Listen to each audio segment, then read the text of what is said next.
Hello friends, I'm Sage. And I'm JT. And today I'm going to be telling you why I ended up making an FBI report over $26.78.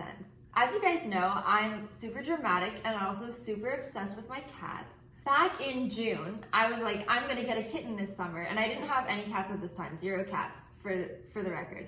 But I was getting all of these like constant Instagram ads for cat products, like. And I know what you're thinking. Why was she getting so many cat ads before she had a cat?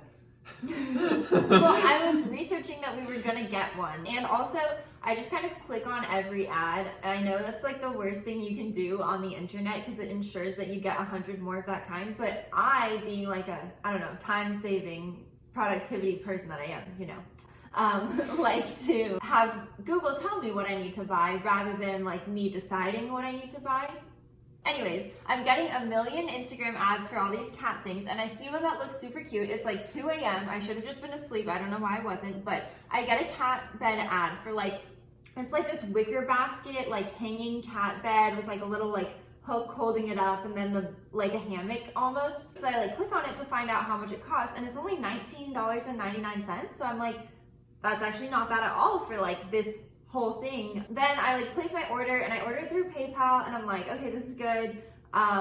Which I only ordered it through PayPal because I didn't have my credit card in the bed with me, obviously. I didn't know that. In retrospect, it was definitely worth, actually no, in retrospect, it would have been better if I didn't buy the bed in the first place, but because I had PayPal, then I bought it through PayPal, and here we are. So anyways, I submitted this like through PayPal, and then I was instantly concerned because I get this like receipt for your payment to, and then it's like a bunch of characters in some Asian language that I don't know. So I'm like, like maybe this wasn't the most reputable purchase because like the brand name that I purchased it from on Instagram is not the like payment receipt that I just got. So I'm like, that's concerning that they don't match. But then I get like an email that's like, we've received your order, like here's your confirmation, and it has a picture of like the actual cat bed that I ordered, right? So I'm like, okay, that's fine, like they received my order and everything. So then like a couple days later, I get like a tracking confirmation, and I'm like, okay, that's reassuring that like it has a tracking confirmation. But then I go to the tracking confirmation, and I don't have this anymore because like they clear those after a while, but like it says that the weight of the object is like 0.5 pounds or something, and I'm like, like this is clearly not the thing that I like ordered, and it's shipping from China, so I'm like, maybe they just like have the weight wrong or something. But then it takes like forever to arrive. I was like obsessively tracking this, by the way, like I don't know why, but I was like refreshing like every day to see like where my package was. And it like spent like a week in LA. So we finally go down and check our mail after like multiple weeks, which was actually kind of bad because we had like important stuff in the mail. We still haven't checked our mail in like weeks as of right now. Oh yeah. Anyways, so I go down and I like have this random package in the mail, and I'm like, I have no idea what this is. Like I like don't remember ordering anything that would be like this size or like anything. I go and like check my like tracking confirmation page, and it like says delivered. So then I'm like, it has to be this, but like it's not, because it was in our like mailbox where they put like the letters, like it was like small. Let me show you what I actually got. They sent this as like cat hammock, which like I don't know which like cat would fit in this, but like it's not any adult cat, I can promise you that. Our 5-month-old kitten barely fits in this. So like at this point still didn't even have a cat, did we? No, we did. We had finally we'd gotten Beetle before we got this. This is Beetle, our cat. He's a little bit on the chunky side, but like as you can see it's a little small for him. All right, so here we have the tiny kitten compared to this, and as you can see, she still wouldn't particularly fit in the bed. Anyways, this is clearly not what I bought. So I'm like, like I never return things, but like in this case, I'm like, I really just got like swindled out of $26.78 because like I would not have paid any amount of money for that because I could just like put a t-shirt between 2 chairs or something.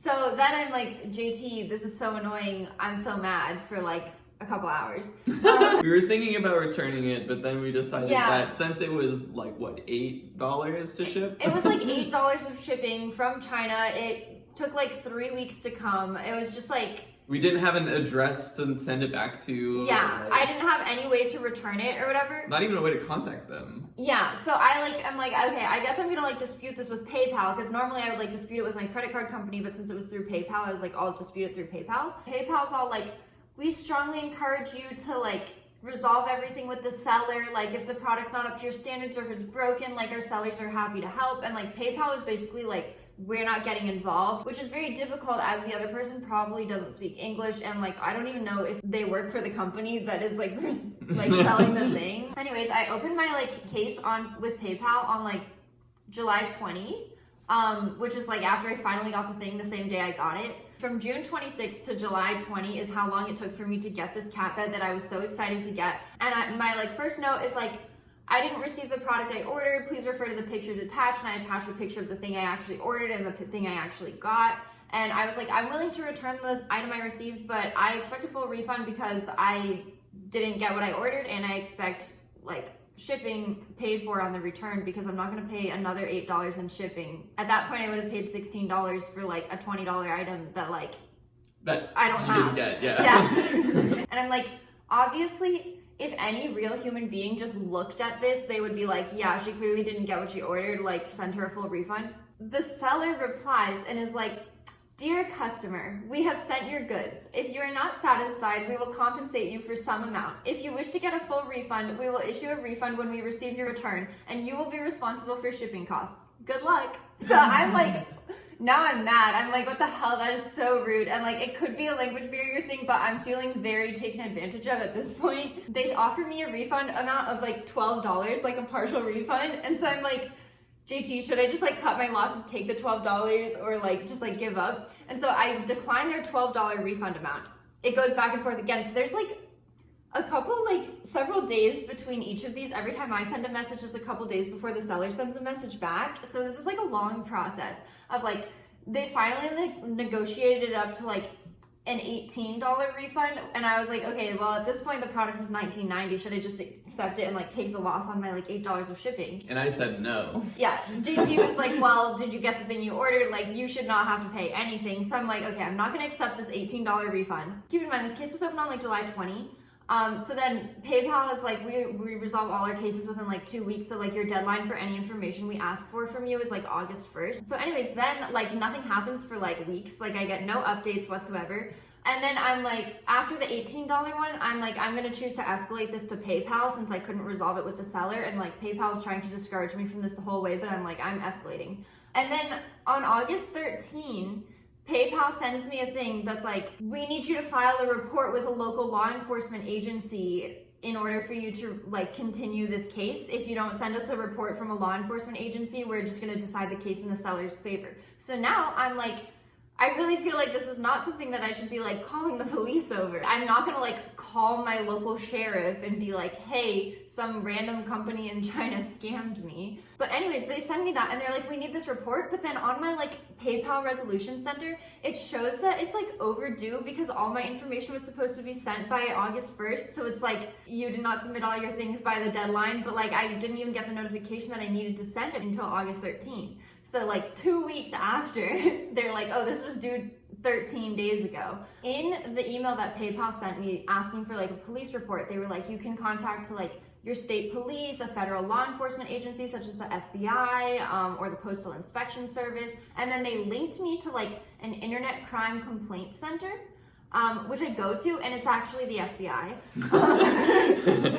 So I go to this internet crime complaint center and I'm like, okay, at least I can do this online so I don't have to like actually waste someone's time, because I feel like there's no way the FBI is actually reading my report. When you go to like file a complaint with the internet crime complaint center, the categories are like, submit an internet crime complaint, submit a suspected terrorism threat complaint, or submit a complaint with the National Center for Missing and Exploited Children. So I'm like, we're in like way too far for like a piece of fabric. I feel like I should not even do this because it's like wasting the time of people who actually are like looking for like child traffickers. At this point, I'm like, JT, should I even do this? Should I just accept the loss on the whole $26? Like, I'm thinking in my head, like I should have just accepted when they offered me the $18 return. But then JT is like, well, I mean, think about it. Do you think that you deserve your full refund? And I'm like, well, obviously, yes, I deserve my full refund. And he's like, so then file the report, get your refund.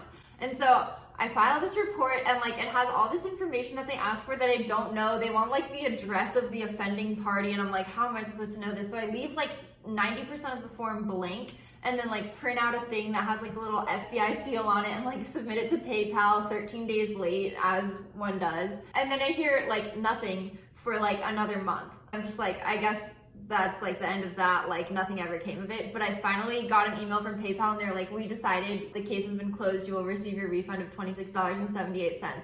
And so now I'm sitting here thinking about how I spent nearly 3 months and multiple like different like conversations back and forth online, an FBI report, just to get like refunded for this stupid cat bed. And I honestly thought about, whenever PayPal kind of ghosted me for a month, I thought about escalating it to my credit card company that works with PayPal, but then I was like, that's too much. Yes, that's where she draws the line. Going to the FBI, that's fine. Going to an American company, that's too far.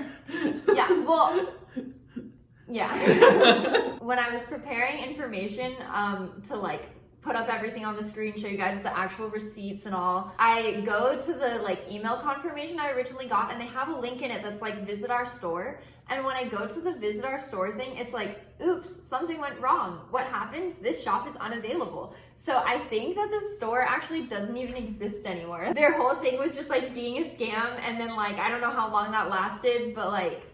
And that's the story of how Sage brought down a criminal Chinese cat bed store? I don't know. Now I have 2 cats and no hanging, swinging cat bed for them. So if you have a recommendation for a reputable seller, I would be interested. One that's not going to give us this. Yeah. That's the whole story of how I filed an FBI report over $26. And won. Yeah, I won my case. Yeah. Also, if you were ever thinking of crossing me, just don't, because you know I will stop at nothing. No, I will stop at contacting Discover Card.